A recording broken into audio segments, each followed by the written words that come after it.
ಕಾಂಗ್ರೆಸ್ನಲ್ಲಿ ಸಿಎಂ ಉತ್ತರಾಧಿಕಾರಿ ಯಾರು ಅನ್ನುವ ಸಮರ ಜೋರಾಗಿ ನಡೀತಾ ಇದೆ. ಸಿದ್ದರಾಮಯ್ಯನವರ ನಂತರ ಸಚಿವ ಸತೀಶ್ ಜಾರಕಿಹೊಳಿ ಉತ್ತರಾಧಿಕಾರಿ ಅನ್ನುವ ಹೇಳಿಕೆಯನ್ನ ಯತೀಂದ್ರ ನೀಡಿದ್ರು. ಯತೀಂದ್ರ ಮಾತಿಗೆ ಸಿದ್ದರಾಮಯ್ಯ ಸ್ಪಷ್ಟನೆ ನೀಡಿದ್ದಾರೆ. ಬೆಳಗಾವಿಯಲ್ಲಿ ಮಾತನಾಡಿದ ಅವರು, ಯತೀಂದ್ರ ಹೇಳಿದ್ದು ಸೈದ್ಧಾಂತಿಕವಾಗಿ ಅಹಿಂದ ಸಂಘಟನೆ ನಾನು ಮಾಡ್ತಾ ಇದ್ದೆ, ಈಗ ಸತೀಶ್ ಜಾರಕಿಹೊಳಿ ಮಾಡ್ತಿದ್ದಾರೆ ಅಂತ ಹೇಳಿದ್ದಾರೆ. ಅವರೇ ಲೀಡರ್ ಆಗಬೇಕು ಅಂತ ಹೇಳಿದ್ರ, ಯಾರನ್ನ ಲೀಡರ್ ಮಾಡಬೇಕು ಅನ್ನೋದು ಹೈಕಮಾಂಡ್ ತೀರ್ಮಾನ, ನಾವ್ಯಾರು ಮಾಡಲ್ಲ ಅಂತ ಸಿಎಂ ಹೇಳಿದ್ದಾರೆ. ನೀವು ತಿರ್ಚಿ ಮಾಡಿದ್ದೀರಿ ಅದನ್ನ.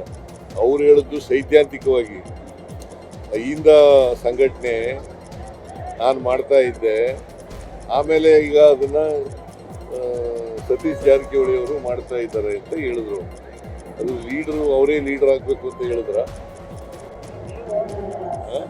ಅದು ಲೀಡರ್ ಮಾಡೋದು ಹೈಕಮಾಂಡ್ನವರು. ಯಾರು ಲೀಡರ್ ಮಾಡಬೇಕು ಅಂತನ್ನೋದು ಹೈಕಮಾಂಡ್ನವರು ಮಾಡೋದು. ನಾವು ಮಾಡಲ್ಲ, ಯತೀಂದ್ರರು ಮಾಡಲ್ಲ. ಇನ್ನು ಸಂಪುಟ ಪುನರ್ರಚನೆ ವಿಚಾರ ಸಂಬಂಧ ಮಾತನಾಡಿದ ಸಿಎಂ, 2.5 ವರ್ಷ ಆದ್ಮೇಲೆ ಮಾಡ್ತೇವೆ ಅಂತ ಹೇಳಿದ್ದೇವೆ. ಹೈಕಮಾಂಡ್ ಮಾಡಬೇಕು ಅಂದ್ರೆ ಮಾಡ್ತೀನಿ ಅಂದ್ರು. ಡಿಸೆಂಬರ್ನಲ್ಲಿ ಬೆಳಗಾವಿ ಅಧಿವೇಶನ ನಡೆಯುತ್ತೆ, ಮುಂದಿನ ಸಚಿವ ಸಂಪುಟದಲ್ಲಿ ತೀರ್ಮಾನ ಮಾಡ್ತೀನಿ ಅಂತ ಹೇಳಿದ್ದಾರೆ. ಹೈಕಮಾಂಡ್ನವರು ನಾವು 2.5 ವರ್ಷ ಆದ್ಮೇಲೆ ಮಾಡ್ತೀವಿ ಅಂತ ಹೇಳಿದ್ರು. ಅವ್ರು ಹೈಕಮಾಂಡ್ನವ್ರು ಏನು ಹೇಳ್ತಾರೆ ಮಾಡಬೇಕು ಅಂತಂದ್ರೆ ಮಾಡ್ತೀವಿ.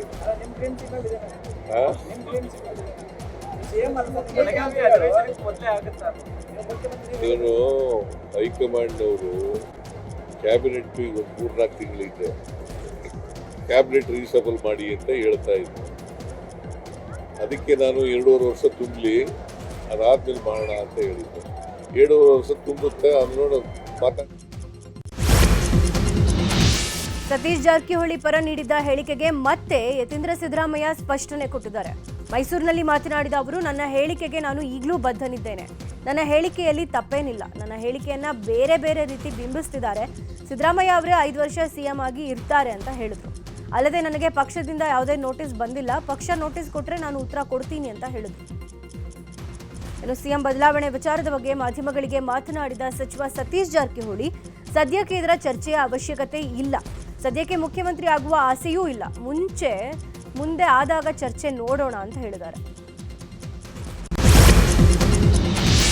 ಬೆಳಗಾವಿಯಲ್ಲಿ ಕಿತ್ತೂರು ಉತ್ಸವ ಸಮಾರೋಪ ಸಮಾರಂಭ ನಡೆಯಿತು. ಕಿತ್ತೂರಿಗೆ ಬಂದ್ರೆ ಅಧಿಕಾರ ಹೋಗುತ್ತೆ ಅನ್ನುವ ಮೌಢ್ಯ ಇದೆ. ಆದರೆ ಮೌಢ್ಯಕ್ಕೆ ಸೆಡ್ಡು ಹೊಡೆದ ಸಿಎಂ ಸಿದ್ದರಾಮಯ್ಯ ಸತತ 2ನೇ ವರ್ಷವೂ ಕಾರ್ಯಕ್ರಮದಲ್ಲಿ ಭಾಗಿಯಾಗಿದ್ದಾರೆ. ಕಾರ್ಯಕ್ರಮದಲ್ಲಿ ಸತೀಶ್ ಜಾರಕಿಹೊಳಿ, ಶಾಸಕರಾದ ಬಾಬಾ ಸಾಹೇಬ್ ಪಾಟೀಲ್, NH ಕೋನರೆಡ್ಡಿ ಸೇರಿದಂತೆ ಹಲವು ಗಣ್ಯರು ಭಾಗಿಯಾಗಿದ್ದರು. ಜಾನಪದ ಕಲಾವಿದ ಬಾಳು ಬೆಳಗುಂದಿ, ಗಾಯಕಿ MD ಪಲ್ಲವಿ ಅವರಿಂದ ರಸಮಂಜರಿ ಕಾರ್ಯಕ್ರಮ ನಡೆಯಿತು. ಬ್ರಿಟಿಷರ ವಿರುದ್ಧ ಹೋರಾಡಿದ ವೀರ ಟಿಪ್ಪು ಸುಲ್ತಾನ್ ಅಂತ ಸಿಎಂ ಸಿದ್ದರಾಮಯ್ಯ ಹಾಡಿ ಹೊಗಳಿದ್ದಾರೆ. ಬೆಳಗಾವಿಯ ಕಿತ್ತೂರು ಚೆನ್ನಮ್ಮ ಉತ್ಸವದಲ್ಲಿ ಮಾತನಾಡಿದ ಸಿಎಂ, ಟಿಪ್ಪು ಕೂಡ ಒಬ್ಬ ಧೀರ, ಬ್ರಿಟಿಷರ ಜೊತೆಗೆ ಹೋರಾಡಿ ಯುದ್ಧ ಭೂಮಿಯಲ್ಲಿ ಸಾಯ್ತಾರೆ. ಇದಾದ ಬಳಿಕ ಚೆನ್ನಮ್ಮ ಬ್ರಿಟಿಷರ ಜೊತೆಗೆ ಹೋರಾಡಿ ಬ್ರಿಟಿಷರನ್ನ ಸೋಲಿಸಿದ್ರು. ಟಿಪ್ಪು ಬಗ್ಗೆ ಮಾತನಾಡಿದ್ರೆ ನನ್ನನ್ನ ಮುಸ್ಲಿಂ ಪರ ಅಂತೀರಾ, ಇತಿಹಾಸ ಗೊತ್ತಿಲ್ಲದವರು ಸಮಾಜದ ದ್ವೇಷಿಗಳು ಅಂತ ಪರೋಕ್ಷವಾಗಿ ಬಿಜೆಪಿ ನಾಯಕರಿಗೆ ಚಾಟಿ ಬೀಸಿದ್ದಾರೆ. ಕಿತ್ತೂರು ಉತ್ಸವದಲ್ಲಿ ಬಹಿರಂಗವಾಗಿ ಅಧಿಕಾರಿಗಳ ಮಧ್ಯೆ ಕಿತ್ತಾಟ ಆಗಿದೆ. ಸಮಯಾವಕಾಶ ಮುಗಿದಿದ್ರು ಸಿಂಗರ್ ಹನುಮಂತ ಅವರಿಗೆ 2ನೇ ಬಾರಿ ಹಾಡಿಗೆ ಅವಕಾಶ ನೀಡಿದ್ದಕ್ಕೆ SP ಭೀಮಾಶಂಕರ್ ಗುಳೇದ್, ಕನ್ನಡ ಮತ್ತು ಸಂಸ್ಕೃತಿ ಇಲಾಖೆಯ ಉಪನಿರ್ದೇಶಕಿ ವಿದ್ಯಾವತಿ ಭಜ್ಜಂತ್ರಿ ಅವರಿಗೆ ಏಕವಚನದಲ್ಲೇ ಗದರಿಸಿದ್ದಾರೆ. ಮುಂಬೈನಿಂದ ಸಿಂಗರ್ ಬಂದಿದ್ದಾರೆ, ಕೂಡಲೇ ಈಗಿನ ಕಾರ್ಯಕ್ರಮ ಬಂದ್ ಮಾಡಿ ಅಂತ ವಾರ್ನಿಂಗ್ ನೀಡಿದ್ರು. ಸಿಂಗರ್ ಹನುಮಂತ ಅರ್ಧಕ್ಕೆ ಹಾಡನ್ನ ನಿಲ್ಲಿಸಬೇಕಾಯಿತು.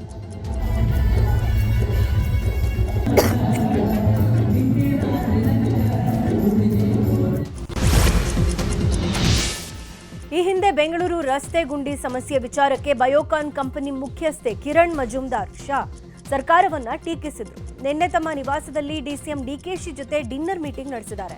ಡಿನ್ನರ್ ಮೀಟಿಂಗ್ನಲ್ಲಿ ಉದ್ಯಮಿ ಮೋಹನ್ ದಾಸ್ ಪೈ, ಬಿಪ್ಯಾಕ್ ಸಂಸ್ಥೆ ಮುಖ್ಯಸ್ಥ ರಾಘವೇಂದ್ರ ಸೇರಿದಂತೆ ಹಲವರು ಪಾಲ್ಗೊಂಡಿದ್ದರು.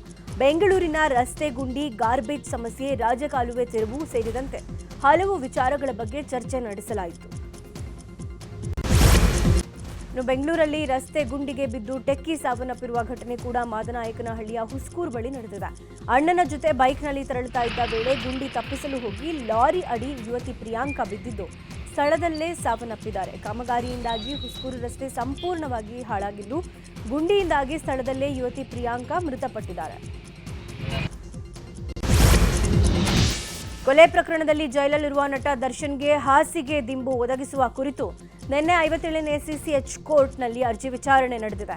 ಆರೋಪಿ ದರ್ಶನ್ನ ಕ್ವಾರಂಟೈನ್ ಸೆಲ್ನಿಂದ ಮೇನ್ ಸೆಲ್ಗೆ ಶಿಫ್ಟ್ ಮಾಡಿ ನಾವು ಟ್ರಯಲ್ಗೆ ಸಿದ್ಧರಿದ್ದೇವೆ, ನಾಳೆನೇ ವಿಚಾರಣೆ ಮಾಡಿ ನಾಡಿದ್ದೇ ತಪ್ಪೇನಾದರೂ ಇದ್ರೆ ಮರಣದಂಡನೆ ವಿಧಿಸಿ ವಿಚಾರಣೆಗೆ ನಮ್ಮ ಯಾವುದೇ ಆಕ್ಷೇಪ ಇಲ್ಲ, ಆದರೆ ಮೂಲಭೂತ ಸೌಲಭ್ಯ ಕೊಡೋದಕ್ಕೆ ಸೂಚನೆ ಕೊಡಿ ಅಂತ ದರ್ಶನ್ ಪರ ವಕೀಲ ಸುನಿಲ್ ಮನವಿ ಮಾಡಿದ್ದಾರೆ. ವಾದ ಪ್ರತಿವಾದ ಆಲಿಸಿದ ನ್ಯಾಯಾಧೀಶರು ಹಾಸಿಗೆ ದಿಂಬು ಒದಗಿಸುವ ಬಗ್ಗೆ ಅಕ್ಟೋಬರ್ 29ರಂದು ಪ್ರಕಟಿಸುವುದಾಗಿ ಹೇಳಿ ವಿಚಾರಣೆಯನ್ನ ಮುಂದೂಡಿದ್ದಾರೆ. ಇನ್ನು ರೇಣುಕಾಸ್ವಾಮಿ ಕೊಲೆ ಪ್ರಕರಣದ 14ನೇ ಆರೋಪಿ ಪ್ರದೂಷ್ಗೆ 57ನೇ ಸಿಸಿಎಚ್ ಕೋರ್ಟ್ 20 ದಿನಗಳ ಕಾಲ ಮಧ್ಯಂತರ ಜಾಮೀನನ್ನ ಮಂಜೂರು ಮಾಡಿದೆ. ಪ್ರದೂಷ್ ತಂದೆ ಸುಬ್ಬರಾವ್ ನಿಧನರಾಗಿರುವ ಹಿನ್ನೆಲೆ ಅಂತ್ಯ ಸಂಸ್ಕಾರ ಹಾಗೂ ಇತರ ಕಾರ್ಯಗಳನ್ನು ಮುಗಿಸೋದಕ್ಕೆ 20 ದಿನಗಳ ಮಧ್ಯಂತರ ಜಾಮೀನು ನೀಡಿ ನ್ಯಾಯಾಧೀಶ ಐಪಿ ನಾಯ್ಕ್ ಆದೇಶಿಸಿದ್ದಾರೆ. ಧರ್ಮಸ್ಥಳ ಬುರುಡೆ ಕೇಸ್ನಲ್ಲಿ ಮತ್ತೊಂದು ಮಹತ್ವದ ಬೆಳವಣಿಗೆ ನಡೆದಿದೆ. ಬುರುಡೆ ಷಡ್ಯಂತ್ರದ ವಿಚಾರಣೆಗಾಗಿ 4 ಎಸ್ಐಟಿ ನೋಟಿಸ್ ನೀಡಿದೆ. ನಾಳೆ ಬೆಳಗ್ಗೆ ಬೆಳ್ತಂಗಡಿ ಎಸ್ಐಟಿ ಕಚೇರಿಗೆ ಹಾಜರಾಗುವಂತೆ ಮಹೇಶ ಶೆಟ್ಟಿ ತಿಮ್ರೋಡಿ, ಗಿರೀಶ್ ಮಟ್ಟಣ್ಣನವರ್, ಜಯಂತ್ ಟಿ ಹಾಗೂ ವಿಠ್ಠಲ ಗೌಡಗೆ ಸೂಚನೆ ಕೊಡಲಾಗಿದೆ. ಅಲ್ಲದೆ ವಿಚಾರಣೆಗೆ ಹಾಜರಾಗದೇ ಇದ್ರೆ ಬಂಧಿಸಲಾಗುತ್ತೆ ಅಂತಲೂ ಎಚ್ಚರಿಕೆ ನೀಡಲಾಗಿದೆ.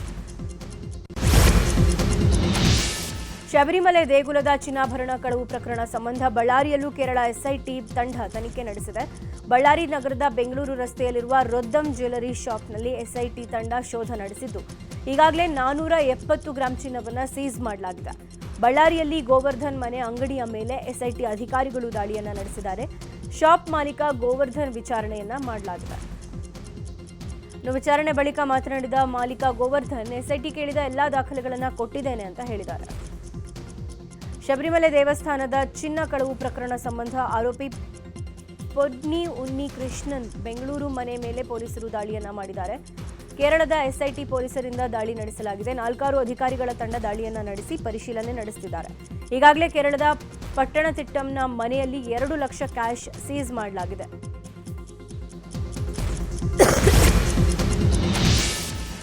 ಇಂದು ಬೆಳಗಾವಿ ಜಿಲ್ಲೆ ಅಥಣಿ ತಾಲೂಕಿನ ಕೃಷ್ಣ ಸಹಕಾರಿ ಸಕ್ಕರೆ ಕಾರ್ಖಾನೆ ಚುನಾವಣೆ ನಡೆಯಲಿದೆ. ಒಟ್ಟು 13 ಆಡಳಿತ ಸ್ಥಾನಕ್ಕೆ ಎಲೆಕ್ಷನ್ ನಡೆಯಲಿದ್ದು ಇವತ್ತೇ ಫಲಿತಾಂಶ ಹೊರಬೀಳಲಿದೆ. ಕಳೆದ 20 ವರ್ಷಗಳಿಂದ ಸವದಿ ಕುಟುಂಬದ ಸಕ್ಕರೆ ಕಾರ್ಖಾನೆ ಆಡಳಿತದಲ್ಲಿದೆ. ರಮೇಶ್ ಜಾರಕಿಹೊಳಿ ಬೆಂಬಲದೊಂದಿಗೆ ಮಹೇಶ್ ಕುಮಟಳ್ಳಿ ಆ್ಯಂಡ್ ಟೀಮ್ ಅಖಾಡಕ್ಕೆ ಇಳಿದಿದೆ. ಇನ್ನು ಇಂದಿನ ಚುನಾವಣಾ ಅಖಾಡ ಜೋರಾಗಿದ್ದು ಯಾರು ಗೆಲ್ತಾರೆ ಅನ್ನೋದು ಸಸ್ಪೆನ್ಸ್ ಆಗಿದೆ.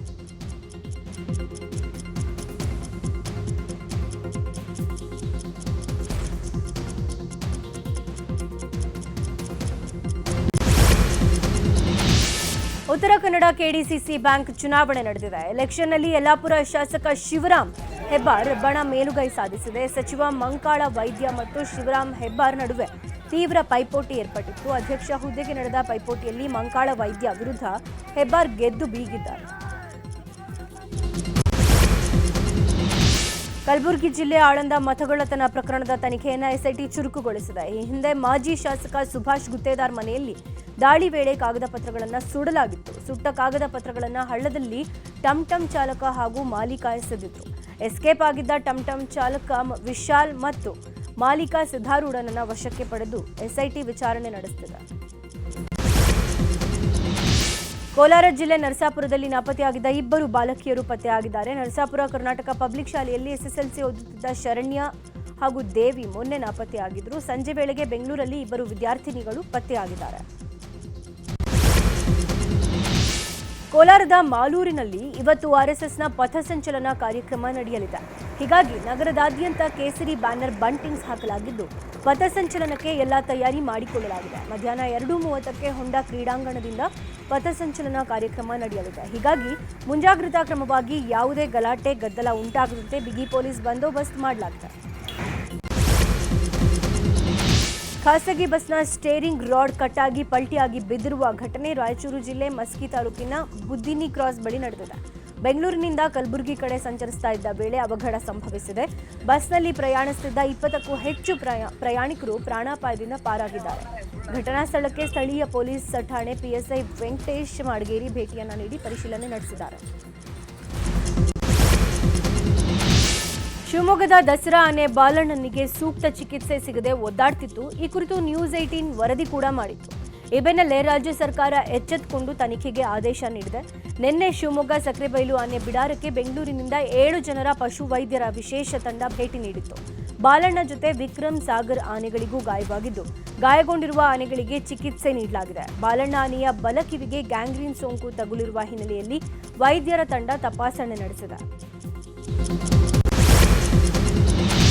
ಚಾಮರಾಜನಗರ ಜಿಲ್ಲೆ ಬಿಆರ್ಟಿ ಹುಲಿ ಸಂರಕ್ಷಿತ ಪ್ರದೇಶದಲ್ಲಿ ಬೇಟೆಗಾರರ ಹಾವಳಿ ಮಿತಿ ಮೀರಿದೆ. ಅರೆಪಾಳಿಯ ಬಳಿ ಉಡವನ್ನ ಹತ್ಯೆ ಮಾಡಿ ಸಾಗಿಸ್ತಾ ಇದ್ದ 2 ಆರೋಪಿಗಳನ್ನು ಬಂಧಿಸಲಾಗಿದೆ. ಅರಣ್ಯಾಧಿಕಾರಿಗಳು ಉಡದ ಮೃತದೇಹ ವಶಪಡಿಸಿಕೊಂಡಿದ್ದಾರೆ. ಬಂಧಿತರನ್ನ ಮಂಡ್ಯ ಮೂಲದ ರಾಜು ಹಾಗೂ ಸತೀಶ್ ಅಂತ ಗುರುತಿಸಲಾಗಿದ್ದು, ನ್ಯಾಯಾಂಗ ಬಂಧನಕ್ಕೆ ಒಪ್ಪಿಸಲಾಗಿದೆ.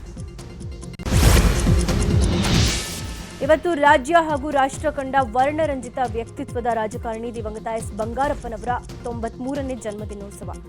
ಈ ಹಿನ್ನೆಲೆಯಲ್ಲಿ ಶಿವಮೊಗ್ಗ ಜಿಲ್ಲೆ ಸೊರಬದ ಬಂಗಾರಧಾಮದಲ್ಲಿ ಅದ್ಧೂರಿಯಾಗಿ ಆಚರಿಸಲು ಸಿದ್ಧತೆ ಮಾಡಿಕೊಳ್ಳಲಾಗಿದೆ. ದಿವಂಗತ ಎಸ್ ಬಂಗಾರಪ್ಪ ಅವರ ಜನ್ಮದಿನೋತ್ಸವದಲ್ಲಿ ರಾಜಕೀಯ ಗಣ್ಯರು, ಅಭಿಮಾನಿಗಳು ಸೊರಬದ ಬಂಗಾರಧಾಮಕ್ಕೆ ಭೇಟಿ ನೀಡಲಿದ್ದಾರೆ. ಪ್ರವಾಸಿಗರ ಸಂಖ್ಯೆಯಲ್ಲಿ ಏರಿಕೆಯಾಗುವ ಸಾಧ್ಯತೆ ಇದೆ. ಉಡುಪಿಯ ಶ್ರೀ ಕೃಷ್ಣ ಮಠಕ್ಕೆ ಶಿವಶರಣರಾದ ಸುತ್ತೂರು ಮಠಾಧೀಶರು ಭೇಟಿ ಕೊಟ್ಟು ಅಪೂರ್ವ ಸಂಗಮಕ್ಕೆ ಸಾಕ್ಷಿಯಾಗಿದ್ದರು. ಪರ್ಯಾಯ ಶ್ರೀ ಪುತ್ತಿಗೆ ಮಠದವರು ಆಯೋಜಿಸಿರುವ ಮಹತ್ವದ ಕಾರ್ಯಕ್ರಮದಲ್ಲಿ ಅವರು ಭಾಗಿಯಾಗಿದ್ದರು. ಗೀತಾ ಮಂದಿರದಲ್ಲಿ ನೂತನವಾಗಿ ಆರಂಭಿಸಿರುವ ನರಸಿಂಹ ಸಭಾಭವನವನ್ನು ಸುತ್ತೂರು ಶ್ರೀಗಳು ಉದ್ಘಾಟನೆ ಮಾಡಿದ್ದಾರೆ. ಈ ವೇಳೆ ಕೃಷ್ಣ ಮಠವನ್ನು ಸಂದರ್ಶಿಸಿದ ಅವರು ದೇವರ ದರ್ಶನ ಕೈಗೊಂಡರು. ವಿಶೇಷ ಗೌರವ ಆದರಗಳೊಂದಿಗೆ ಸುತ್ತೂರು ಶ್ರೀಗಳನ್ನು ಕೃಷ್ಣ ಮಠಕ್ಕೆ ಬರಮಾಡಿಕೊಳ್ಳಲಾಯಿತು.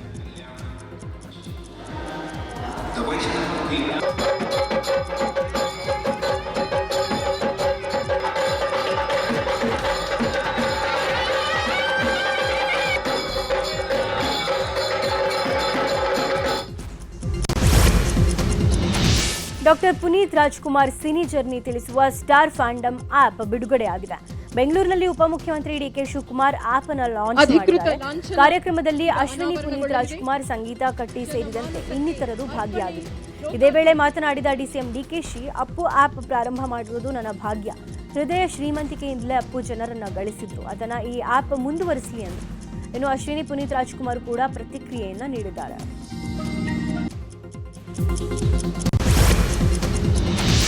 ಬಂಗಾಳ ಕೊಲ್ಲಿಯಲ್ಲಿ ವಾಯುಭಾರ ಕುಸಿತದಿಂದ ಚಂಡಮಾರುತ ಸೃಷ್ಟಿಯಾಗಿದ್ದು, ಅಕ್ಟೋಬರ್ 27ರ ವೇಳೆಗೆ ನೈಋತ್ಯ ಮತ್ತು ಪಕ್ಕದ ಪಶ್ಚಿಮ ಮಧ್ಯ ಬಂಗಾಳ ಕೊಲ್ಲಿಯಲ್ಲಿ ಚಂಡಮಾರುತ ತೀವ್ರಗೊಳ್ಳುವ ಸಾಧ್ಯತೆ ಇದೆ. ಅಕ್ಟೋಬರ್ 28ರ ವೇಳೆಗೆ ಚಂಡಮಾರುತ ತೀವ್ರಗೊಳ್ಳಲಿದೆ. ತಮಿಳುನಾಡು, ಪುದುಚೇರಿ, ಕರಾವಳಿ, ಆಂಧ್ರಪ್ರದೇಶ ಮತ್ತು ರಾಯಲಸೀಮಾದಲ್ಲಿ ಭಾರೀ ಮಳೆಯಾಗುವ ಸಾಧ್ಯತೆ ಇದ್ದು, ಹವಾಮಾನ ಇಲಾಖೆ ಈ ಕುರಿತು ಮಾಹಿತಿ ನೀಡಿದೆ. ಮಧ್ಯಪ್ರದೇಶದ ಇಂದೋರ್ನಲ್ಲಿ ಆಸ್ಟ್ರೇಲಿಯಾದ ಮಹಿಳಾ ಕ್ರಿಕೆಟರ್ 2 ಮೇಲೆ ಲೈಂಗಿಕ ದೌರ್ಜನ್ಯ ನಡೆದಿದೆ. ಹೋಟೆಲ್ನಿಂದ ಕೆಫೆ ಕಡೆ ಹೋಗುವಾಗ ಬೈಕ್ನಲ್ಲಿ ಹಿಂಬಾಲಿಸಿಕೊಂಡು ಬಂದ ಯುವಕನೊಬ್ಬ ಲೈಂಗಿಕ ಕಿರುಕುಳ ನೀಡಿದ್ದಾನೆ. ಆರೋಪಿಯನ್ನ ಪೊಲೀಸರು ಅರೆಸ್ಟ್ ಮಾಡಿದ್ದಾರೆ. ಸೆಕ್ಯೂರಿಟಿ ಎಲ್ಲಿದೆ ಎನ್ನುವ ವಿಚಾರಕ್ಕೆ ಕಾಂಗ್ರೆಸ್ ಹಾಗೂ ಬಿಜೆಪಿ ನಡುವೆ ವಾಕ್ ಸಮರಕ್ಕೆ ಕಾರಣವಾಗಿದೆ. ಸಿಡ್ನಿಯಲ್ಲಿ ನಡೆದ ಆಸ್ಟ್ರೇಲಿಯಾ ವಿರುದ್ಧ 3ನೇ ಏಕದಿನ ಪಂದ್ಯದಲ್ಲಿ ಟೀಂ ಇಂಡಿಯಾ ಗೆದ್ದು ಬೀಗ್ತಾ ಇದೆ. ನಿನ್ನೆ 9 ವಿಕೆಟ್ಗಳ ಅಂತರದಿಂದ ಭಾರತ ಗೆಲುವು ದಾಖಲಿಸಿದೆ. ಆಸ್ಟ್ರೇಲಿಯಾ ನೀಡಿದ 236 ರನ್ಗಳ ಟಾರ್ಗೆಟ್ ಬೆನ್ನತ್ತಿದ್ದ ಟೀಂ ಇಂಡಿಯಾ ಕೇವಲ 1 ವಿಕೆಟ್ ಕಳ್ಕೊಂಡು 38.3 ಓವರ್ಗಳಲ್ಲಿ 237 ರನ್ಗಳನ್ನು ಕಲೆ ಹಾಕಿ ಜಯ ಸಾಧಿಸಿದರು. ಟೀಂ ಇಂಡಿಯಾ ಪರ ಶುಭ್ಮನ್ ಗಿಲ್ 24 ರನ್, ಔಟ್ ಆಗದೆ ರೋಹಿತ್ ಶರ್ಮಾ 121, ವಿರಾಟ್ ಕೊಹ್ಲಿ 74 ರನ್ ಕಲೆ ಹಾಕಿದರು. 2027ರಲ್ಲಿ ನಡೆಯಲಿರುವ ಏಕದಿನ ವಿಶ್ವಕಪ್ಗೆ ಭಾರತ ತಂಡದಲ್ಲಿ ರೋಹಿತ್ ಶರ್ಮಾ ಇರೋದಿಲ್ಲ ಅಂತ ಇದ್ದವರಿಗೆ ಹಿಟ್ಮನ್ ತಮ್ಮ ಬ್ಯಾಟ್ ಮೂಲಕವೇ ಉತ್ತರ ನೀಡಿದ್ದಾರೆ. ಆಸ್ಟ್ರೇಲಿಯಾ ಪ್ರವಾಸದ ಮೊದಲ ಪಂದ್ಯದಲ್ಲಿ ನಿರಾಸೆ ಮೂಡಿಸಿದ ರೋಹಿತ್ 2ನೇ ಪಂದ್ಯದಲ್ಲಿ ಅರ್ಧ ಶತಕ ಬಾರಿಸಿದರು. ನಿನ್ನೆ ನಡೆದ 3ನೇ ಏಕದಿನ ಪಂದ್ಯದಲ್ಲಿ ಅಮೋಘ ಶತಕ ಸಿಡಿಸಿ ಮಿಂಚಿದ್ದಾರೆ. ಇನ್ನು ಕ್ರಿಕೆಟ್ ದೇವರು ಸಚಿನ್ ತೆಂಡೂಲ್ಕರ್ ತನ್ನ ವೃತ್ತಿ ಜೀವನದ ODIಗಳಲ್ಲಿ 18,426 ರನ್ಗಳನ್ನು ಸಂಗ್ರಹಿಸಿದರು. ಈ ಮೂಲಕ ಏಕದಿನ ಕ್ರಿಕೆಟ್ನ ಸಾಧನೆಯ ಪಟ್ಟಿಯಲ್ಲಿ ಮೊದಲ ಸ್ಥಾನದಲ್ಲಿದ್ದಾರೆ. 2ನೇ ಸ್ಥಾನದಲ್ಲಿರುವ ವಿರಾಟ್ ಕೊಹ್ಲಿ 2008ರಿಂದ 2025ರವರೆಗೆ ಒಟ್ಟು 14,250 ರನ್ಗಳನ್ನು ಸಂಗ್ರಹಿಸಿ ದಾಖಲೆ ಬರೆದಿದ್ದಾರೆ. Rajinikanth back to back busy ಇದ್ದಾರೆ. ಸದ್ಯ ಜೈಲರ್ 2 ಮಾಡ್ತಿರುವ ತಲೈವ, ಅದಾದ ಕಮಲ್ ಹಾಸನ್ ಕಾಂಬಿನೇಷನ್ ಅಲ್ಲಿ ಒಂದು ಸಿನಿಮಾ ಮಾಡಲಿದ್ದಾರೆ. ಇದರ ನಡುವೆ ಮತ್ತೊಂದು ಪ್ರಾಜೆಕ್ಟ್ಗೆ ರಜನಿ ಒಪ್ಪಿಕೊಂಡಿದ್ದು, ಖುಷ್ಬೂ ಪತಿ ಸುಂದರ್ ಸಿ ಈ ಚಿತ್ರಕ್ಕೆ ಆಕ್ಷನ್ ಕಟ್ ಹೇಳಲಿದ್ದಾರೆ. ಅಹಿಂದ ನಾಯಕ ಸಿದ್ದರಾಮಯ್ಯನವರ ಉತ್ತರಾಧಿಕಾರಿ ಸತೀಶ್ ಜಾರಕಿಹೊಳಿ ಅಂತ ಯತೀಂದ್ರ ಘೋಷಣೆ ಮಾಡಿದ್ರು. ಯತೀಂದ್ರ ಸಿದ್ದರಾಮಯ್ಯನವರಿಗೆ ನೋಟಿಸ್ ಕೊಡೋದಕ್ಕೆ ಪಕ್ಷದಿಂದ ತಯಾರಿನೂ ಆಗ್ತಿದೆ. ಆದರೂ ಯತೀಂದ್ರ ಸಿದ್ದರಾಮಯ್ಯ ನಿನ್ನೆ ತಮ್ಮ ಹೇಳಿಕೆಯನ್ನ ಸಮರ್ಥನೆ ಮಾಡಿಕೊಂಡಿದ್ದಾರೆ. ನೋಟಿಸ್ ಕೊಟ್ರೆ ಉತ್ತರ ಕೊಡ್ತೀನಿ ಅಂತ ಹೇಳಿದ್ದಾರೆ. ಇದನ್ನೇ ದಾಳ ಮಾಡಿಕೊಂಡಿರುವ ಬಿಜೆಪಿ ನಾಯಕರು ಡಿಕೆ ಶಿವಕುಮಾರ್ ಅವರಿಗೆ ಧಮ್ಮಿಲ್ವಾ ಅಂತ ಪ್ರಶ್ನೆ ಮಾಡಿದ್ದಾರೆ.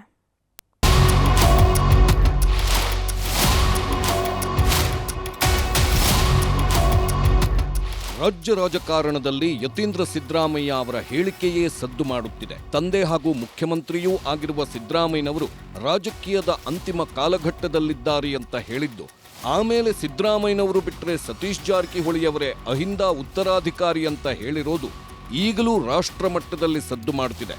ಕಾಂಗ್ರೆಸ್ನಲ್ಲಿ ಎದ್ದಿರೋ ನವೆಂಬರ್ ಕ್ರಾಂತಿ ಬೆನ್ನಲ್ಲೇ ಸಿದ್ದರಾಮಯ್ಯ ಅವರ ರಾಜಕೀಯ ಕಾಲ ಅಂತಿಮ ಘಟ್ಟದಲ್ಲಿದೆ ಅಂತ ಹೇಳಿಕೆ ಕೊಟ್ಟು ಸಂಚಲನ ಸೃಷ್ಟಿಸಿದ್ರು.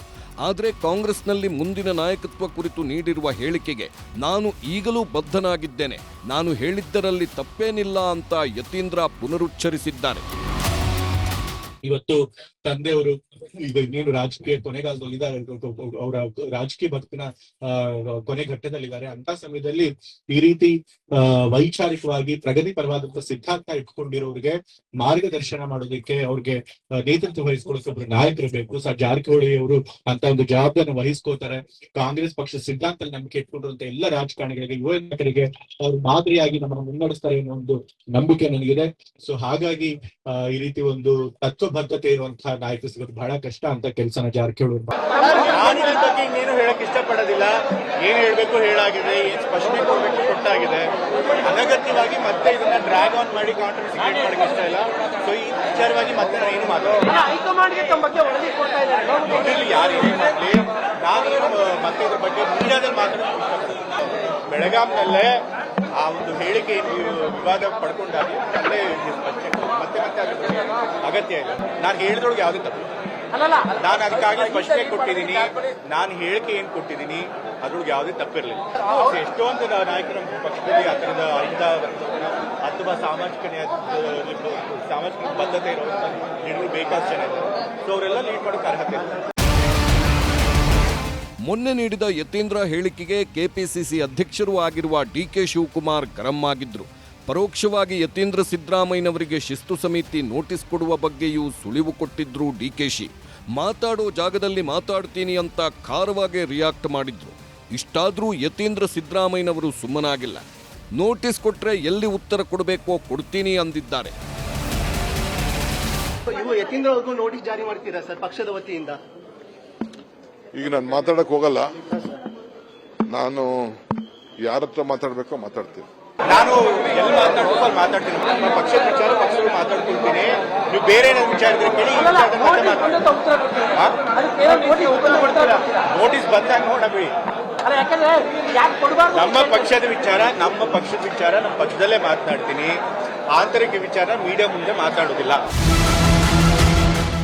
ಈ ವಿಚಾರದ ಬಗ್ಗೆ ಎಲ್ಲಿ ಮಾತನಾಡಬೇಕೋ ಅಲ್ಲಿ ಮಾತನಾಡುತ್ತೇನೆ ಅಂತ ಯತೀಂದ್ರ ಸಿದ್ದರಾಮಯ್ಯ ಕೂಡ ಎಲ್ಲದಕ್ಕೂ ಸಿದ್ಧ ಅನ್ನೋ ಸಂದೇಶ ರವಾನಿಸಿದ್ದಾರೆ. ಇಷ್ಟೆಲ್ಲ ರಾಜಕೀಯ ವಾಕ್ಸಮರ ನಡೆಯುತ್ತಿದ್ರು ಸತೀಶ್ ಜಾರಕಿಹೊಳಿ ನಾನೇನೂ ಮಾತಾಡಲ್ಲ ಅಂದ್ರು. ಸಚಿವ ಎಂಬಿ ಪಾಟೀಲ್ ಯತೀಂದ್ರ ಹಾಗೆ ಹೇಳಲಿಲ್ಲ ಅಂದ್ರು. ಇಲ್ಲ ಅದು ನಿಮ್ಗೆ ಆಗ್ಬೇಕು ಅನ್ನೋ ಆಸೆ ಇದ್ರಲ್ಲ? ಇಲ್ಲ ಇಲ್ಲ ಇಲ್ಲ ಇಲ್ಲ ಯಾವುದು ಆಸೆನೂ ಇಲ್ಲ, ಸದ್ಯಕ್ಕೆ ಅದು ಅವಶ್ಯಕತೆನೂ ಇಲ್ಲ. ಚರ್ಚೆ ಮುಂದೆ ನೋಡೋಣ. ಇಲ್ಲ ಅದು ನಿಮ್ಮ ಪಕ್ಷದೊಳಗಡೆ ಚರ್ಚೆ ಆಗುತ್ತೆ. ಇಲ್ಲ ಸಾರಿ, ಅದ್ರ ಬಗ್ಗೆ ನಾ ಏನೂ ಇಲ್ಲ. ಹೇಳ್ರಿ, ಬೆಂಗಳೂರಾಗ ಸಂಬಂಧಪಟ್ಟವ್ರು ಹೇಳ್ಬೇಕಂತ ನಾ ಏನಿಲ್ಲ. ಮುಖ್ಯವಾಗಿ ಮುಖ್ಯಮಂತ್ರಿಗಳೇ ಸ್ಪಷ್ಟನೆ ಕೊಟ್ಟಿದ್ದಾರೆ, ಯತೀಂದ್ರ ಅವರು ಸ್ಪಷ್ಟನೆ ಕೊಟ್ಟಿದ್ದಾರೆ. ಅವರು ಯಾವ ಅರ್ಥದ ಹೇಳಿದ್ದಾರೆ, ಅವ್ರೊಬ್ಬ ಹಿಂದುಳಿದ ನಾಯಕ, ಸಿದ್ದರಾಮಯ್ಯನವರ ಸಿದ್ಧಾಂತ ನಂಬಿಕೆಗಳ ಮೇಲೆ ವಿಶ್ವಾಸ ಇಟ್ಕೊಂಡವಂಥವನು ಅಂಥೇಳಿ ಯಾವ ರೀತಿ ನಾವು ಬಸವಣ್ಣನ ಮೇಲೆ ಇಟ್ಕೊಂಡಿರ್ತೀವಲ್ಲ ಆ ರೀತಿಯಿಂದ ಒಂದು ಇದರಿಂದ ಮಾತಾಡಿದ್ದಾರೆ. ಅನವಶ್ಯಕವಾಗಿ ದೊಡ್ಡ ನಾಗಿ ಸೃಷ್ಟಿ ಮಾಡಿದ್ದು. ಅವ್ರು ಹೇಳಿದ್ದಂಥ ಅರ್ಥ ಬೇರೆ. ಒಂದು ಕಡೆ ಯತೀಂದ್ರ ಸಿದ್ದರಾಮಯ್ಯ ಕೊಟ್ಟ ಹೇಳಿಕೆಗೆ ನಾನು ಈಗಲೂ ಬದ್ಧ ಅಂತಿದ್ದಾರೆ. ಯತೀಂದ್ರ ಹೇಳಿಕೆ ಬಗ್ಗೆ ಸಚಿವರು ಪರ ವಿರೋಧ ಮಾತಾಡ್ತಿದ್ದಾರೆ. ಡಿಕೆ ಶಿವಕುಮಾರ್ ನಾನು ಯಾರತ್ರ ಮಾತಾಡಬೇಕೋ ಅವರತ್ರ ಮಾತಾಡ್ತೀನಿ ಅಂತಿದ್ದಾರೆ. ಇದನ್ನೇ ಅಸ್ತ್ರ ಮಾಡಿಕೊಂಡ ವಿಧಾನಸಭೆ ವಿಪಕ್ಷ ನಾಯಕ ಆರ್ ಅಶೋಕ್ ಡಿಕೆ ಶಿವಕುಮಾರ್ ಅವರಿಗೆ ಯತೀಂದ್ರ ವಿರುದ್ಧ ಕ್ರಮ ತಗೊಳ್ಳೋ ಧೈರ್ಯ ಇಲ್ವಾ ಅಂತ ಪ್ರಶ್ನೆ ಮಾಡಿದ್ದಾರೆ. ಎಕ್ಸ್ ಖಾತೆಯಲ್ಲಿ ಪೋಸ್ಟ್ ಹಾಕಿರುವ ಅಶೋಕ್, ಚಲನಚಿತ್ರ ಕಲಾವಿದರಿಗೆ ನಟ್ಟು ಬೋಲ್ಟು ಟೈಟ್ ಮಾಡ್ತೀನಿ ಅನ್ನೋ ಧಮಕಿ ಹಾಕೋಕೆ ಧೈರ್ಯ ಇದೆ. ಶಾಸಕರಿಗೆ ತಗ್ಗಿ ಬಗ್ಗಿ ನಡಿಬೇಕು ಅಂತ ಧಮಕಿ ಹಾಕೋ ಧೈರ್ಯ ಇದೆ. ಕಾರ್ಯಕರ್ತರಿಗೆ ನಿಮ್ಮ ಛತ್ರಿ ಬುದ್ಧಿ ಗೊತ್ತು ಅಂತ ಆವಾಜ್ ಹಾಕೋಕ್ಕೂ ಧೈರ್ಯ ಇದೆ. ಆದ್ರೆ ಸಿದ್ದರಾಮಯ್ಯ ಪುತ್ರನಿಗೆ ಒಂದು ನೋಟಿಸ್ ಕೊಡೋ ಧೈರ್ಯನೂ ಇಲ್ವಾ DCM DK ಶಿವಕುಮಾರ್ ಅವರೇ? ಎಲ್ಲದಕ್ಕೂ ಡೆಲ್ಲಿ ಹೈಕಮಾಂಡ್ ಕಡೆ ಮುಖ ಮಾಡುವ ನೀವು ನಾಳೆ ಅಪ್ಪಿ ಮುಖ್ಯಮಂತ್ರಿ ಆದ್ರೆ ರಾಜ್ಯವನ್ನ ಹೇಗೆ ಮುನ್ನಡೆಸುತ್ತೀರಿ ಅಂತಾನು ಅಶೋಕ್ ಪ್ರಶ್ನೆ ಮಾಡಿದ್ದಾರೆ. ಇನ್ನೊಂದು ಕಡೆ ಬಸವರಾಜ ಬೊಮ್ಮಾಯಿ ಮಾತಾಡಿ ಕಾಂಗ್ರೆಸ್ ಹೈಕಮಾಂಡ್ ಎಲ್ಲಿದೆ ಅಂತ ಪ್ರಶ್ನೆ ಮಾಡಿದ್ರು. ಇಷ್ಟು ದಿವಸ ಕಾಂಗ್ರೆಸ್ಸಿನ ಎಲ್ಲ ನಾಯಕರು ಹೈಕಮಾಂಡ್ ಅಂತಿಮ ಅಂತಿದ್ರು. ಆ ಹೇಳಿಕೆ ಬಂದ ಮೇಲೆ ಹೈಕಮಾಂಡು ಇಲ್ಲೇ ಇದೆಯಾ, ಕರ್ನಾಟಕದಲ್ಲಿ ಇದೆಯಾ, ಮೇಲಿದೆಯಾ ಅನ್ನುವಂಥ ಸಂಶಯ ಕಾಂಗ್ರೆಸ್ಗರಿಗೆ ಬರ್ತಾ ಇದೆ. ಸೊ ಯಾವ ಹೈಕಮಾಂಡನ್ನು ಕಾಂಗ್ರೆಸ್ಗರು ಪಾಲನೆ ಮಾಡಬೇಕು? ಇಲ್ಲಿಯ ಮುಖ್ಯಮಂತ್ರಿಗಳ ಪರಿವಾರದ ಸದಸ್ಯರಾದಂಥ ಯತೀಂದ್ರ ಅವರ ಹೈಕಮಾಂಡ್ ಮಾತಿಗೆ ಅವರು ಮನ್ನಣೆ ಕೊಡಬೇಕಾ ಅಥವಾ ದಿಲ್ಲಿ ಮನ್ನಣೆ ಕೊಡಬೇಕನ್ನುವಂಥದ್ದು ಹೊಸ ಪ್ರಶ್ನೆಗೆ ಉದ್ಭವಿಸಿದೆ. ರಾಜ್ಯ ಸರ್ಕಾರದಲ್ಲಿ ಸಂಪುಟ ಪುನರಚನೆ ಆಗುತ್ತೋ ಅಥವಾ ಬಿಜೆಪಿ ಅವರು ಹೇಳೋ ಥರ CM ಕುರ್ಚಿನೇ ಬದಲಾಗುತ್ತೋ ಗೊತ್ತಿಲ್ಲ. ಆದರೆ ಯತೀಂದ್ರ ಸಿದ್ದರಾಮಯ್ಯ ಹೇಳಿರುವ ಸತೀಶ್ ಜಾರಕಿಹೊಳಿನೇ ಉತ್ತರಾಧಿಕಾರಿ ಅನ್ನೋ ಮಾತು ಕಾಂಗ್ರೆಸ್ನಲ್ಲಂತೂ ಸಂಚಲನ ಎಬ್ಬಿಸಿದ್ದು ಎಲ್ಲದಕ್ಕೂ ಯಾವಾಗ ತೆರೆ ಬೀಳುತ್ತೆ ಅನ್ನೋದೇ ನಿಗೂಢ. Bureau report, news 18. ಬೆಂಗಳೂರಿನ ಜನ ತಮ್ಮ ಬಿ ಖಾತಾ ಆಸ್ತಿಯನ್ನ ಎ ಖಾತೆ ಮಾಡಿಸಿಕೊಳ್ಳುವ ಅದ್ಭುತ ಅವಕಾಶ ಬಂದಿದೆ ಅಂತ DKಶಿ ಘೋಷಣೆ ಮಾಡಿದ್ರು. ಆದರೆ ಜನರನ್ನ ಹಗಲು ದರೋಡೆ ಮಾಡೋ ಸ್ಕೀಮ್ ಇದು. ಯಾರೂ ಎ ಖಾತೆಗೆ ಹಣ ಖರ್ಚು ಮಾಡಬೇಡಿ ಅಂತ ಕೇಂದ್ರ ಸಚಿವ HD ಕುಮಾರಸ್ವಾಮಿ ಬಹಿರಂಗ ಕರೆ ಕೊಟ್ಟಿದ್ದಾರೆ. ಏನಿದು ಖಾತೆ ಕಿರಿಕ್ ಅಂತ ತೋರಿಸ್ತೀವಿ ನೋಡಿ. ದೀಪಾವಳಿ ಮುಂದೆ ಬೆಂಗಳೂರು ನಾಗರಿಕರಿಗೆ, ಗ್ರೇಟರ್ ಬೆಂಗಳೂರು 5 ಬೆಂಗಳೂರು ನಗರ ಪಾಲಿಕೆಗಳಿಗೆ ಈ ಬಿ ಖಾತೆಯನ್ನ ಎ ಖಾತೆಯಾಗಿ ಮಾಡಲಿಕ್ಕೆ ಒಂದು ಐತಿಹಾಸಿಕವಾದಂಥ ಒಂದು ಕಾರ್ಯಕ್ರಮವನ್ನು ಹಮ್ಮಿಕೊಂಡಿದ್ದೆ. ಬೆಂಗಳೂರು ನಾಗರಿಕರಿಗೆ ಒಂದು ಕ್ರಾಂತಿಕಾರಿ ಬದಲಾವಣೆ. ಇದೇ ತಿಂಗಳು 15ರಂದು ಅಂದರೆ 2 ವಾರದ ಹಿಂದೆ DK ಶಿವಕುಮಾರ್ ಆಡಿದ ಮಾತಿದು. ಬೆಂಗಳೂರಿನ ಜನರಿಗೆ ದೀಪಾವಳಿ ಗಿಫ್ಟ್ ಕೊಡ್ತೀನಿ ಅಂತ ಘೋಷಿಸಿದ್ರು. ಬಿ ಖಾತಾಗಳನ್ನ ಎ ಖಾತೆ ಮಾಡಿಕೊಳ್ಳೋ ಅವಕಾಶ ಬಂದಿದೆ. ಇದು ಬೆಂಗಳೂರಿನ ಜನರಿಗೆ ಸುವರ್ಣಾವಕಾಶ ಅಂತ ಹೇಳಿದ್ರು. ಬಿ ಖಾತಾವನ್ನ ಎ ಖಾತಾ ಮಾಡಿಕೊಳ್ಳೋಕೆ ಪ್ರತಿ ಸೈಟಿನ ಮೇಲೆ 5% ಹಣವನ್ನ ಕಟ್ಟಬೇಕು ಅಂದಿದ್ರು. ಆದರೆ ಬೆಂಗಳೂರಿನ ಜನ ಯಾವುದೇ ಕಾರಣಕ್ಕೂ DK ಶಿವಕುಮಾರ್ ಅವರ ಮಾತಿಗೆ ಮರುಳಾಗಬೇಡಿ. ಓಪನ್ ಆಗಿ ಹೇಳ್ತಿದ್ದೀನಿ, ಯಾರು ಬಿ ಖಾತಾದಿಂದ ಎ ಖಾತಾಗೆ ದುಡ್ಡು ಕಟ್ಟಬೇಡಿ. ಇದು ಸರ್ಕಾರದ ಬಹುದೊಡ್ಡ ಲೂಟಿ ಅಂತ HD ಕುಮಾರಸ್ವಾಮಿ ಕರೆ ಕೊಟ್ಟಿದ್ದಾರೆ. ಬಿ ಖಾತಾಯಿಂದ ಎ ಖಾತಾ ಇವತ್ತು ಪರಿವರ್ತನೆ ಮಾಡ್ಕೊಳ್ಳಿಕ್ಕೆ ದೀಪಾವಳಿಯ ಸಂದರ್ಭದಲ್ಲಿ ನಾಡಿನ ಜನತೆಗೆ ಉಡುಗೊರೆ ನೀಡ್ತಾ ಇದ್ದೇವೆ ಅಂತ ಹೇಳಿ ಈ ಸರ್ಕಾರದ ಘೋಷಣೆಗಳೇನಿದೆ ಇದು ಮತ್ತೊಂದು ರೀತಿ ನಾಡಿನ ಜನತೆಗೆ ಟೋಪಿ ಆಗ್ತಕ್ಕಂಥ ಕೆಲಸ ಇದೆ. ಬಿ ಖಾತಾದಿಂದ ಎ ಖಾತಾಗೆ ಟ್ರಾನ್ಸ್ಫರ್ ಮಾಡಿಬಿಟ್ರೆ ಪ್ರವಾಹ ಆಗೋದು ತಪ್ಪುತ್ತೆ, ಕಟ್ಟಡಗಳು ಬಿದ್ದೋಗೋದು ತಪ್ಪುತ್ತೆ. ಏನಾದರೂ ಯಾರಾದರೂ ಒಪ್ಪತಕ್ಕಂಥ ಮಾತಾ? ಹಿಂದಿನ ಹಲವಾರು ಸರ್ಕಾರಗಳಲ್ಲಿ ತೀರ್ಮಾನಗಳು ತಗೊಂಡಿದ್ದೀವಿ. ಎಷ್ಟು ದಿವಸ ಜನಗಳಿಗೆ ಈ ಥರ ಹಗಲು ದರೋಡೆ ಮಾಡ್ತೀರಿ? ಇದನ್ನು ನಾನು ಕೇಳಲಿಕ್ಕೆ ಬಯಸ್ತೀನಿ ಸರ್ಕಾರಕ್ಕೆ. ಪಾಪ ಅಸೂಯಾಗಿ ನಾವು ಮಾತಾಡ್ತೀವಂತ, ಮಾತಾಡಲಿ, ಸಂತೋಷವಾಗಿರಲಿ ಮಾತಾಡ್ಕೊಂಡು ಅಂತ ಹೇಳ್ತಾರೆ. ಅಸೂಯಾಗಿ ಮಾತಾಡ್ತೀವಂತ ನಾವು. ಈಗ ನೀವು 40-30 ಏನಾದರೂ ಸೈಟಿಗ 5,000-6,000 ರೂಪಾಯಿ ಇದ್ದರೆ ನಿಮ್ಮ ಗೈಡೆನ್ಸ್ ವ್ಯಾಲ್ಯೂ, ಅವನು 4,20,000 ಕಟ್ಟಬೇಕು. ನೀವೇ ಪತ್ರಿಕೆಯಲ್ಲಿ ಬರ್ಕೊಂಡಿದ್ದೀರಿ. ಕೆಲವು ಈ HSR ಲೇಔಟು ಅಲ್ಲೆಲ್ಲ 20 ಲಕ್ಷ 30 ಲಕ್ಷ ಕಟ್ಟಬೇಕು. ಇವತ್ತು ಯಾರೋ ಬೆಳಗ್ಗೆ ಹೇಳಿದರು ಕಾಮಾಕ್ಷಿ ಪಳ್ಳಿದ ಏರಿಯಾದಲ್ಲಿ ಅವ್ರು ಫಿಕ್ಸ್ ಮಾಡಿರೋ ಗೈಡೆನ್ಸ್ ವ್ಯಾಲ್ಯೂಗೆ ಅವ್ರದ್ದೇನೋ ಒಂದು 5,000 ಅಡಿ ಇದೆಯಂತೆ, ಅದಕ್ಕೆ 25 ಲಕ್ಷ ಕಟ್ಟಬೇಕಂತೆ. ಎಲ್ಲಿಂದ ಕಟ್ತಾರೆ ಬಡವರು? ಇಷ್ಟಕ್ಕೆ HD ಕುಮಾರಸ್ವಾಮಿ ಸುಮ್ಮನಾಗಿಲ್ಲ. ಬೆಂಗಳೂರು ಜನ ಎ ಖಾತಾ ಮಾಡಿಸಿಕೊಳ್ಳೋಕೆ ಹೋಗ್ಬೇಡಿ, ಈ ಸರ್ಕಾರ ಹೋಗುತ್ತೆ, ನಮ್ಮ ಸರ್ಕಾರ ಬರುತ್ತೆ, 2 ವರ್ಷ ಸುಮ್ಮನಿರಿ, ಕಡಿಮೆ ದರಕ್ಕೆ ನಾನೇ ನಿಮ್ಮ ಕೆಲಸ ಮಾಡಿಕೊಡ್ತೀನಿ ಅಂದ್ರು. ಜನರಿಗಾಗಿ ಚಾಲೆಂಜ್ ಸ್ವೀಕರಿಸ್ತೀನಿ ಅಂದ್ರು. ಅಷ್ಟೇ ಅಲ್ಲ, 15 ದಿನ ಆದ್ಮೇಲೆ ಈ ಸರಕಾರದ ಪುರುಡೆ ಕಥೆಗಳನ್ನ ಮತ್ತಷ್ಟು ಬಿಚ್ಚಿಡ್ತೀನಿ ಅಂತ ಸವಾಲು ಎಸೆದ್ರು. ನೀವಿನ್ನು 2 ವರ್ಷ ವೆಯ್ಟ್ ಮಾಡಿ, ಈ ಸರ್ಕಾರದ ಅವಧಿ ಇದೆ. ಯಾರು ದುಡ್ಡು ಕಟ್ಟಕ್ಕೆ ಹೋಗಬೇಡಿ, ಯಾರು ರೆಗ್ಯುಲರೈಸು ಮಾಡಿಸ್ಕೊಳ್ಳೋಕೆ ಹೋಗಬೇಡಿ. ಇವೆಲ್ಲ ಬೋಗಸ್. ಇದು ನಾನು ಓಪನ್ನಾಗಿ ಕರೆ ಕೊಡ್ತೀನಿ.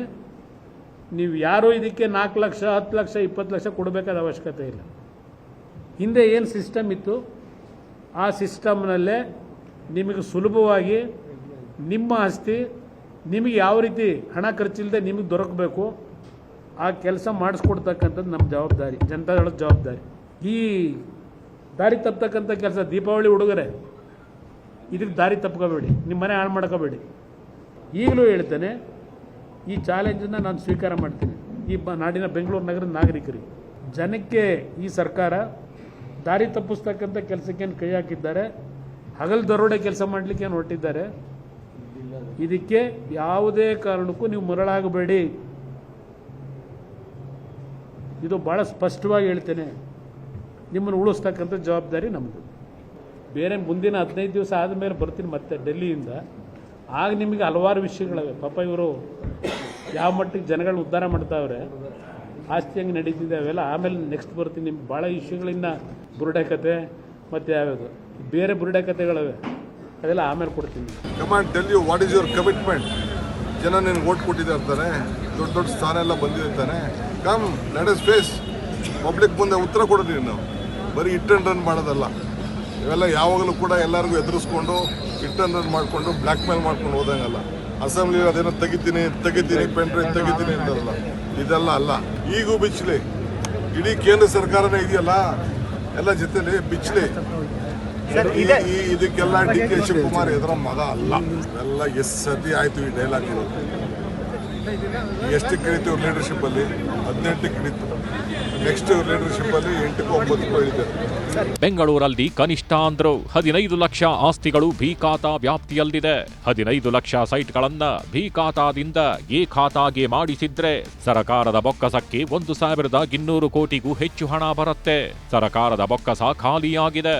ಅದಕ್ಕೆ ಜನರಿಂದ ಹಗಲು ದರೋಡೆಗೆ ಇಳಿದಿದ್ದಾರೆ ಅನ್ನೋದು HDK ನೇರ ಆರೋಪ. ಈ ಆರೋಪಕ್ಕೆ ಉಪಮುಖ್ಯಮಂತ್ರಿ DK ಶಿವಕುಮಾರ್ ಏನು ಉತ್ತರ ಕೊಡ್ತಾರೆ ಗೊತ್ತಿಲ್ಲ. Bureau report, news 18.